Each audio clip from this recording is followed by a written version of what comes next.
Welcome to the Black Marriage and Family Therapy Matters podcast, where we connect Black families to Black therapists.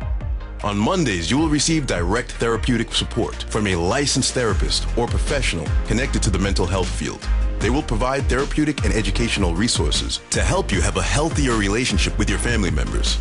On Wednesdays, you will receive direct tips and resources to help you get through the stuck places that prevent many people from having the relationships with their families and significant others that they desire. On Fridays, we want you to visit our blog, which can be found at www.blackmftmatters.com, which holds additional resources and action steps that you can begin implementing immediately to improve your relationships. This is necessary because we love that you are listening, but we want you to take action too. While you are there, please grab our A to Z Relationship Bootcamp and be provided with the skills you need to immediately communicate better within your relationships.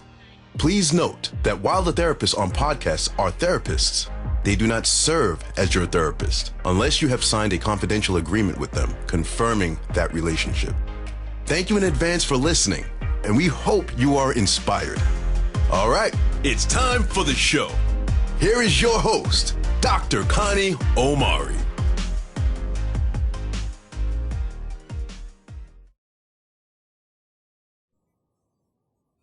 Hey, and welcome to the Black Marriage and Family Therapy Matters podcast, where we connect Black families to Black therapists. Today's guest is LaTanya Tolan. Hi, LaTanya. Hey, how are you? Thank you for having me. Great. You're welcome. Thank you for being here. Of course. Can we tell our guests a little bit about you? Sure. Hey, everybody. My name is LaTanya Tolan. I'm a licensed clinical social worker. I'm coming to you from Cali. Whoop, whoop. I didn't know that. California. Yes. House, okay.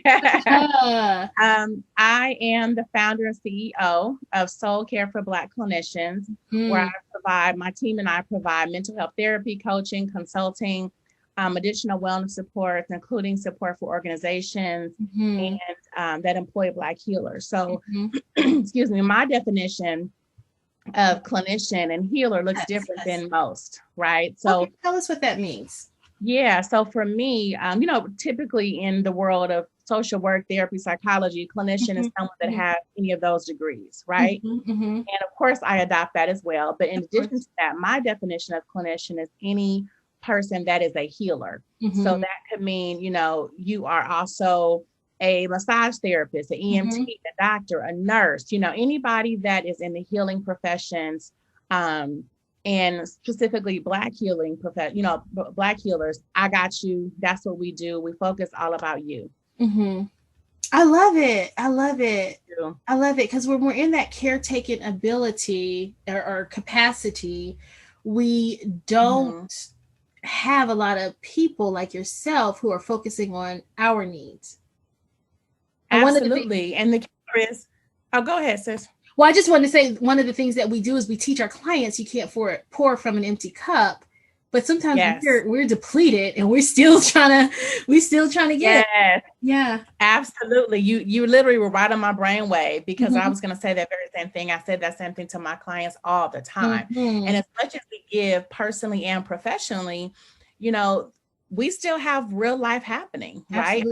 Absolutely. We still need therapy and support. And I have a therapist as well. Like I do too. Yes. Hello. So it's definitely something that is well needed. Yeah, absolutely. Well, thank you so much for identifying that gap and bridging that gap and being a resource. Yes. That was all God. All God. Look at God. Well, let's talk about that because I think we discussed privately and now openly that how important spirituality is, especially in our community. So what does that look like from you? Yeah, so for sure. Again, my business is Soul Care for Black Clinicians. And my belief is that you can't care for your soul if you are not connected to the person that created your soul. But I love that. Right. And so I love that. Thank you. But that's real deal, right? So really, focusing in and being in alignment with the things that we hear internally, because my belief is that, our first mind, as people call it, really is the Holy Spirit. And so that Holy Spirit is a part of your soul. You're not listening and following that, you're not going to be happy. You're going to have some regrets, right? So along with that, a big part of my theoretical orientation, how I serve people, is really infusing spirituality into the psychotherapy. So, I love it. I love it. I love it. How would you, can you speak a little bit to like Black pastors kind of trying to, I don't want to out Black pastors. I think their contribution to our community is very important. For sure. Yes, praise the Lord. Thanks. Yeah. I think I know where you're going. So let me have your back right quick. Thank you. So yes, where I think you're going, if I'm wrong, correct me, but where I think you're going is sometimes it's like that break between church and state, right? And so exactly where I was going. Yes. And so my answer always is that God created pastors and therapists, you know, and there's scripture in the Bible that backs up the importance of seeking wise counsel. Yes, it does. You know? Yes, it does. And so along with that, I think that if you are in a place where you think only your pastor is the only person that's going to help you, then you might as well not go to the doctor when you need surgery. Hello. You might as well, you know what I'm saying? Don't go to the dentist. Don't go to the dentist. Don't go to the lawyer when you need legal issues. Right? You know, right. Don't call the ambulance. Don't send your kids to school to the educator. Hello. It's all of that. All of that. Yeah. Yeah. So with that, God has a calling on different people, and you know, you definitely can be Christian or whatever your religion is, have a relationship, have spirituality, and go to a therapist. Absolutely. Yeah. Absolutely. Yeah. I love that. Thank you. Yeah. So where do you see Black families struggling around this though? Because my family is still struggling to understand that I'm a therapist.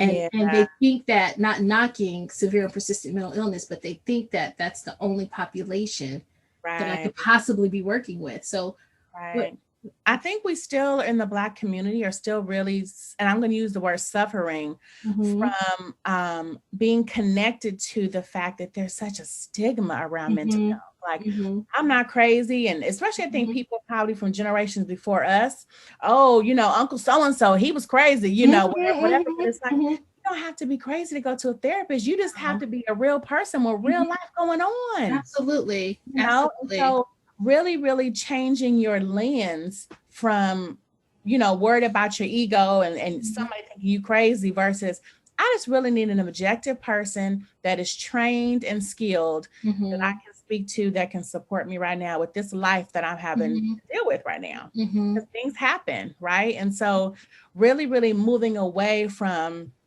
maybe the stories that people before us shared about going, I mean, it's so taboo for generations above us, right? But just really, really going into the place of being open to take care of yourselves before caring for anybody else and removing that stigma. Like, there's nothing wrong with going to therapy. Therapy is dope. I love therapy. Yeah, I missed like last week or something, and it wasn't even me; it was my therapist. But I can tell when, you know. I know I have my session coming up on Tuesday, and I'm like, oh, I already got my little list of what I want to talk about. You know? I'm already ready. Okay. Yes. What would you give someone or a Black clinician or a Black healer, right? What would you give them? What type of advice would you give them if they're stuck? Because I will be honest, I have been guilty of being going through personal issues and, you know, just to be transparent, needing to also pay the bills. So not really being in a position where I can like close my practice or cut back on seeing clients. But if I'm honest, recognizing that the quality of what I could give would be better if I wasn't so distracted. So how do you, because a lot of us are not born with, a trust fund. So it's not like I can say, all right, I'm gonna take 6 months off to work on it. Right. So how would you advise someone to just, like, how would they, in other words, how would they like find what you do, or resources like what you have to help them? They still have to work, but they're struggling. Yeah. So definitely there's so many resources out there now. And I think that we're in a place, and hopefully we stay in this place, where Black people going to therapy is recognized, and it's, people can respect it now, and are open to it much more because of everything that's been happening, right? Prior to COVID, and, just all of our brothers and sisters that are constantly senselessly killed. Like, we have so many issues in the Black community that if anybody needs therapy, it's us. And so we definitely should not be ashamed to seek out supports. And so, yeah, definitely you can check out my website, soulcareforblackclinicians.com. Also the same Soul Care for Black Clinicians handle on Instagram.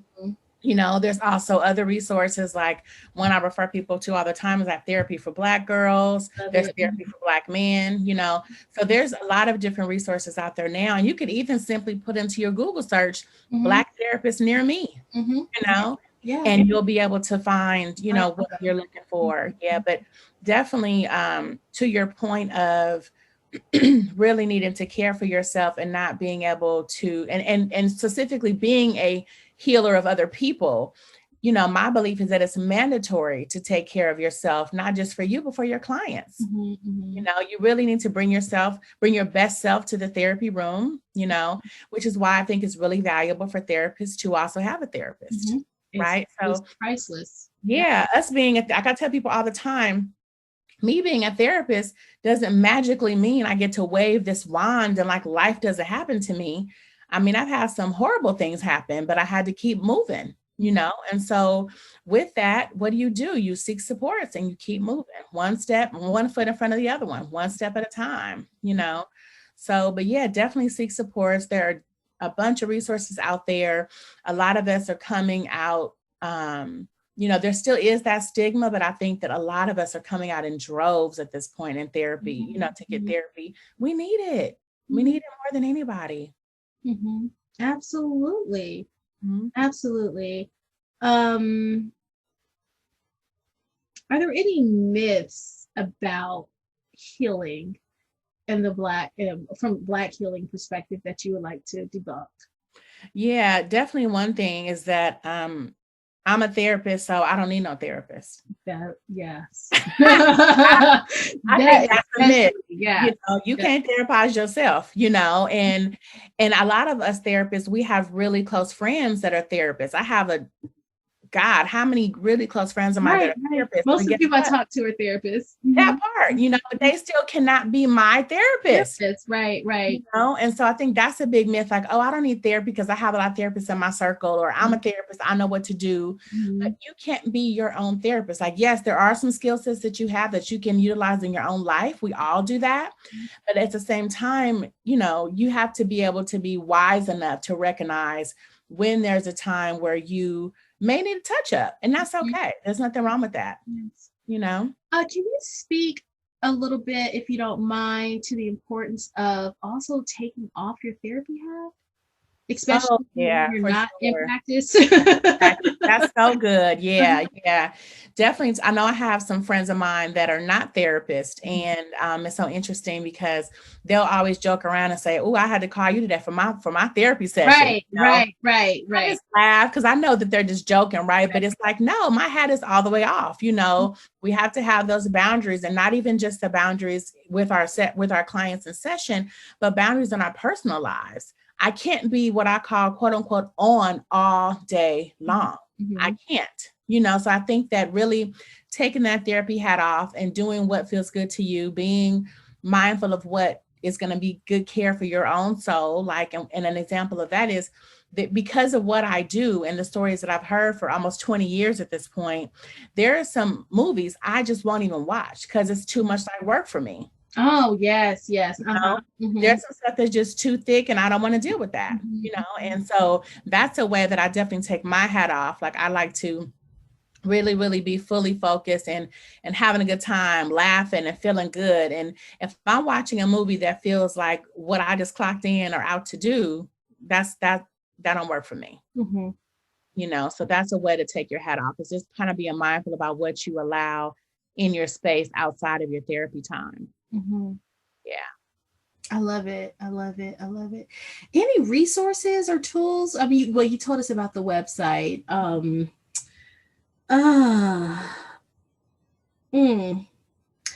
we know? How do we know? Because I think there's a certain level of, is the word desensitization, that we encounter. For me, I'm a trauma therapist. So my level for taking in just really traumatic information, same here, is higher than the average person. But no, I'm sorry, go ahead. Well, you were probably, we connected, so you probably were gonna finish my sentence. Yeah.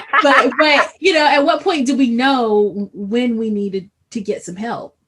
Yeah, I think that I'll answer this in two different ways, right? So on one level, same with you, trauma therapist. I worked with kids for 11 years prior to me only working with clinicians. And you can imagine, you know, and the stories that I've heard. And I only say you can imagine because you too are a trauma therapist, because for laymen's or for people that might be therapists that are not dealing with trauma, they can't imagine some of the stuff that I've heard. Right. So I think that when you start to feel, because I know there was a time some years ago when I felt like really burned out, you know, I started to feel really jaded. I started to feel like, okay, I care about this kid, but like, okay, what are we doing about this? You know, and kind of really feeling like, okay, how is these sessions are now more impacting me. And it really should be the reverse, right? Right. Yeah, so that's really a telltale sign, right? I think another thing on the other side of that, it makes me think about this movie. There was this movie, and I won't call the name of the movie out, but I will say there was a movie years ago, and I'm gonna tell you how long ago this was. This was back when you could actually like Blockbuster. Girl, yes. So we ain't gonna tell nobody how old we are. We don't tell nobody, but I love that you knew where I was going, sis. How Blockbuster could send you DVDs in the mail. Remember that? I remember that. I'm embarrassed. Don't be embarrassed, okay? So I picked this movie, and the description talked about like this bond this little boy had with his father, and it was just like it sounded really like lovey-dovey, like a boy and his dad. And again, I was here for that because working as a trauma therapist with kids, that wasn't what I was seeing in my everyday life, right? Child, I'm excited to get this movie. Get the movie, it comes, pop it in, and I really tried. Okay, I gave it about 45 minutes, and I was like, I'm out of here. So in the first 45 minutes, let me tell you what you see. Now, to a regular person, they're not going to see the things we see. We have a different lens. This clinical lens is on a whole nother level, right? So the first 45 minutes, I'm seeing the boys, mom and dad, constantly arguing and fighting in front of the boy. I see the mom walk out and leave the boy with his dad. She never, ever comes back. She then every now and then will come back to only sleep with the dad, but not take care of the kid. She then moves on and marries somebody else, has a new kid, still ain't seen the first kid. All I'm seeing is repeated trauma.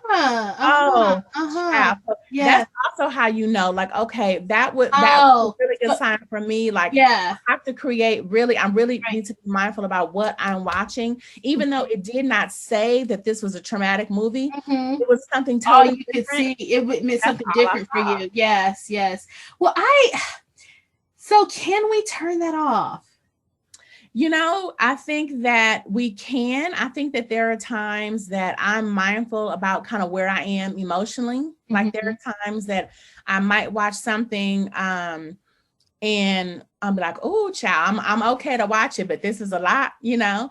And then there are other times where I could watch something and it's no problem. You know, it kind of depends on where people. So it depends on what's happening. Just like I know, for example, I don't know if you've seen on Instagram, there was this thing kind of floating around about this movie coming out called Karen. And have you seen that? Have I the seen little trailer for it? It's the movie's not actually, but like there's a trailer for it. And so basically it's about Karens. It's Karen, the Karen. Okay. Now, Karen. Okay. So, right? And so the killer was, one of my boys sent it to me and I watched it and I said, I watched the trailer, right? And I said, actually, this looks like it would be really good. But right now where I am, I can't watch no damn Karen movie. Right, so right. It's really being mindful about where you are emotionally and kind of what you choose to take in, because all of it is your choice, and also just being mindful about, I think one thing for healers, and this is probably more so toward clinicians, because we probably have more flexibility in how we schedule people other than doctors, nurses, EMTs, right. Clinicians, coaches, we have more flexibility, but also being mindful about what clients you schedule when, Correct. Right. Being very mindful about that. Like, I know that there was a time before I fully worked for myself. I had a 9-to-5 for many years. And so, I would work until 10 o'clock. So my last client was at 9. And so I was really mindful about, and I'm talking about PM, y'all. So, I mean, I was done at 10 PM, right? And when would you start? I would start, because I had a full-time job that ended. I would probably get to my private practice office about 5:30. I would start at 6. So from 6 to 10 is when I saw clients, And so I would be really mindful about who my 8 o'clock clients were and my 9 o'clock clients. Right. And so just really being and even now that I don't see people that late at all, I'm still mindful about who is my last person, That's and kind of what's going on, right? So that's another way to kind of be knowledgeable about kind of where you are and how you can really to support yourself and your work. I'm interested in getting your feedback on this, because you're bringing up something that I had not thought about. And that is how we spend our time outside of the therapeutic setting or the healing space. When I'm going to bring it up now, it's a little controversial. So, but if I deal with it, I'm sure you do, or you have clients do, and certainly our listeners do. And so I wanted to talk about pornography only because I have my position on it, and it's probably not a popular one. I'm not a fan. I try not to judge. I don't have a heaven or hell to send it to. But one of my main reasons why, other than some of the ways it impacts relationships and things like that, but is a lot of that is done in the context of trauma. Like a lot of times, a lot of sex trafficking is involved in that. A lot of just, women not feeling very, good about themselves. And this could be my bias. So if I'm open to correction if I'm wrong, but I've noticed in my clinical treatment, when those topics come up, I have a biased perspective against it. And sometimes I don't know if I'm being helpful or hurtful, but it comes from me working in trauma. And I'm hearing about women all the time speaking about how they feel sexually exploited, how they feel, all these different things. Right. And so I feel an obligation almost to them to make sure that their voices are heard. Does that make sense?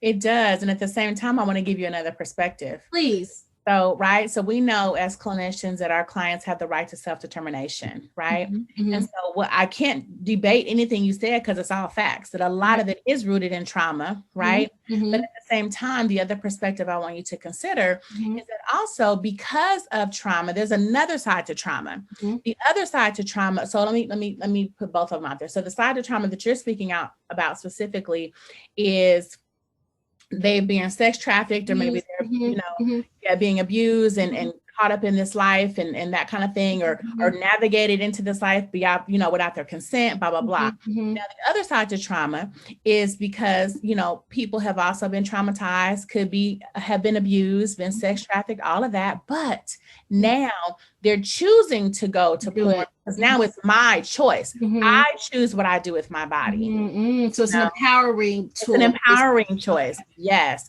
So there's that other side of it too, And so I think that also you have that, then, then I guess kind of on the same level as where you were in terms of trauma. you know, some women and even men can be very disconnected from their bodies, and they just see like, this is just the way I make money. And that still can be a trauma response, but this still is how I make money. It could be a combination of things. So that's the point of why, like, I feel like, let me give you another perspective, because, you know, it can really be a lifesaver for some people. I'm actually glad. See, that's why I like these dialogues, because you can agree to disagree, but you can also get another perspective, because you just encouraged me. Do you remember Jamie Winslow from Family Matters? Yes. And I don't know if you remember her tragic story on the show, but I don't remember the tragic story. I remember she started doing porn, but I don't remember. Basically, she was kicked off of the show. Okay. Now, of course, I haven't interviewed her directly, but you know, I've been stuff. So they basically told her to go up the stairs, and she never came back down. So they never really gave her an explanation. They never put her back in the script. For whatever reason, you know, people, showbiz is showbiz. You know, maybe she wasn't as popular of a character or whatever, you know. So you're right. She goes into porn. So up until you gave that perspective that you just gave, I was looking at it all, poor thing. You know, she's defeated. She's depressed. She, you know, is not feeling confident. So she does this. But what I'm just hearing you say, at least she was back on TV. I mean, no shade, but maybe she needed that validation, because some people were looking at that and enjoyed that and enjoyed her for that moment. You know what I mean? Yes. And that's in a way that she said, I'm choosing my destiny now. Yes. She said, y'all gonna look at me on TV. You know, don't be just get me out of script. Exactly. You're right. I choose where I go and where I don't go. I love that. Yeah. I love that. Yeah. I love that.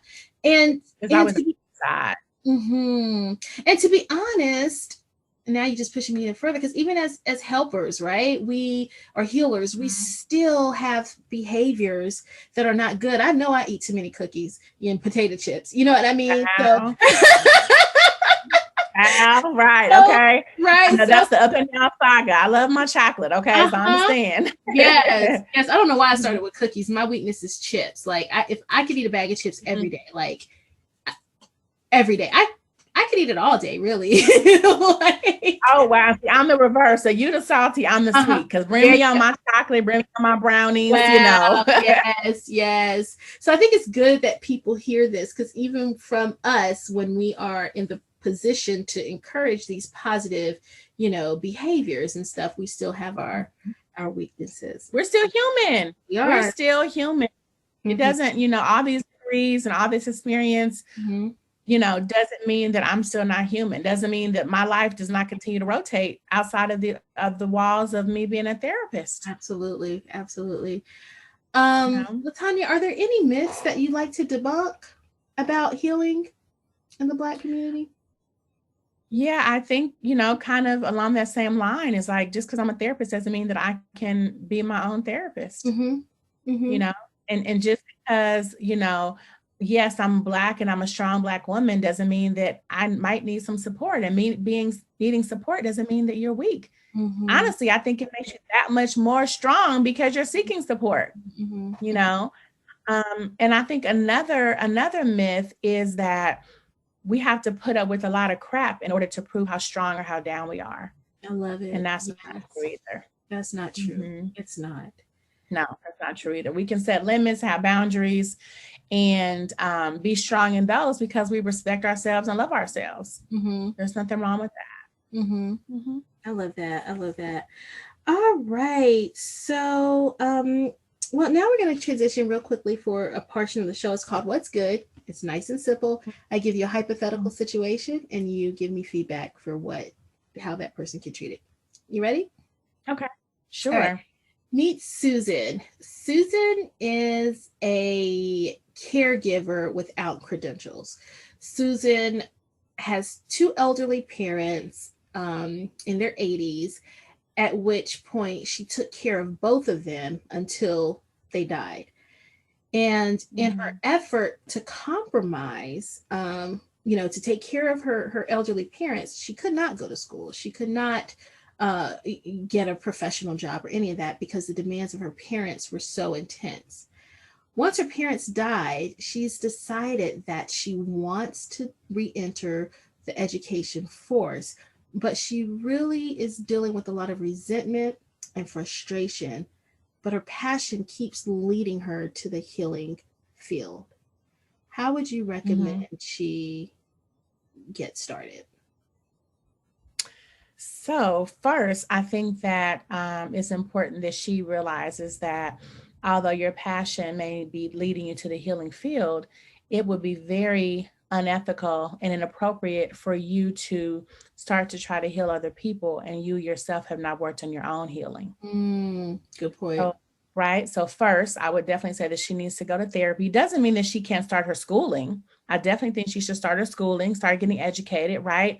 And but I think that therapy should definitely be first on the list, because it sounds like for the longest time, her parents were the priority. And now, because they've passed on, they've gone to glory, she has the capacity now where she can be the priority. And that doesn't just mean her education, but it means really caring for herself. Like, I'm sure that, she also has some grief and loss she has to deal with, and, probably some boundary issues because she's been a caregiver for so long, and she hasn't been able to take care of herself and put herself as the first priority in her life. So therapy and get your education, girl. There we go. I love it. I love it. I love it. Well, listen, LaTanya, how can our healers find you so that they can either work with you or get listed on your, with your practice information? How can they get in touch? So yes, my website, soulcareforblackclinicians.com, is the best place to go to be connected with me. My IG handle is the same name, Soul Care for Black Clinicians. And yeah, definitely reach out and get connected. You can see the services that we offer, and we would love to have you. So reach out. Awesome. Thank you so much. Is there any final thoughts you want to leave with our listeners? You know what? Just Black people, heal yourselves. There we go. I love it. I love it. Thank you so much for coming today. I really appreciate your words of wisdom. Thank you. Thanks for having me. Of course. Take care. Okay, you too. All right. Bye. Bye. Thank you for listening to this episode of the Black Marriage and Family Therapy Matters podcast, where we connect Black families to Black therapists. Since you've listened all the way through, come on in and join the family. If you haven't done so yet, please join our free community where we offer weekly trainings and monthly giveaways. We can be found on Facebook under the Black Marriage and Families Matter Facebook group. And since you're serious about joining our family, we also invite you to join our All In campaign, which signifies your commitment to go all in, not only for yourself, but in helping us reach more people by downloading this podcast wherever you are listening to it, leaving us a review, and subscribing to our YouTube channel. This really helps us reach more people and change more lives. After all, Dr. Martin Luther King once said, we can all get more done together than we can apart. With that said, I want to encourage you to share this episode with just 3 other people who you think might also benefit from our community and what we are offering, with the hopes that all of you can join our All In campaign. When you're done, simply click the link All In campaign in the bio and receive a free copy of my course entitled Goodbye Toxicity, which is valued at $297. This course will help you to work through some of the difficult experiences that arise in most of our relationships, and it's completely free to you with your commitment to join our All In campaign. We look forward to connecting with you every Monday and Wednesday. Thanks for listening.